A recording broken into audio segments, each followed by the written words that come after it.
Nous allons apprendre aujourd'hui à repérer le pluriel dans les verbes. Mais tout d'abord, premier petit rappel, qu'est-ce qu'un verbe? Nous avions vu qu'un verbe, c'était souvent des actions.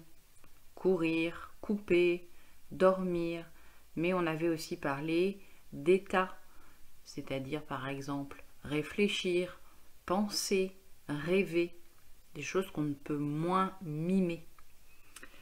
Voici une première phrase, regarde-la bien. Le cycliste roule. Je t'en donne maintenant une deuxième. Les cyclistes roulent. À l'oral, tu entends déjà une première différence. Cette différence, c'est le déterminant le qui s'est transformé en les. Mais à l'écrit, il y a d'autres différences qui se voient. Dans cycliste, tout d'abord, on voit apparaître un S dans la deuxième phrase. Ce S, rappelle-toi, c'est la marque du pluriel lorsqu'il y a plusieurs cyclistes. La marque du pluriel dans un nom. Regarde bien les petites bulles qui te permettent de retrouver les accords. On rajoute un S quand il y a les. Quand il y a le, il n'y a pas de S à ajouter puisque c'est du singulier.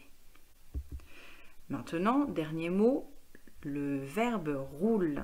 Roule, c'est l'action. Regarde bien ce qu'il y a à la fin. Comme il y a plusieurs cyclistes qui roulent, on rajoute un N et un T.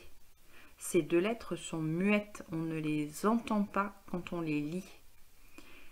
Les cyclistes, ce sont les personnes qui font l'action. Comme elles sont plusieurs, on doit le montrer dans le verbe. Le cycliste roule, c'est donc du singulier. Les cyclistes roulent, c'est du pluriel.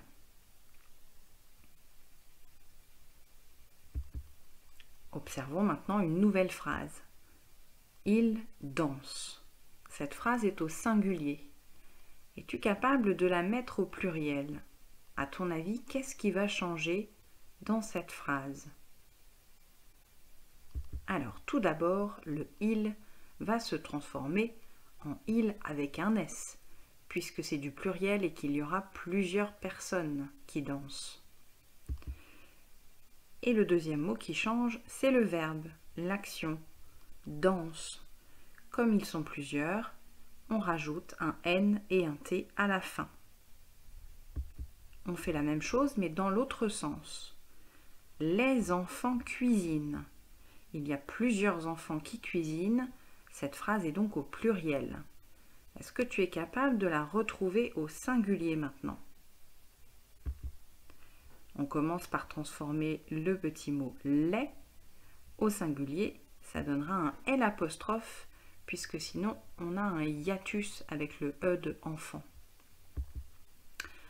Deuxième mot, le nom enfant qui passe au singulier sans S, puisqu'il n'y en a qu'un seul.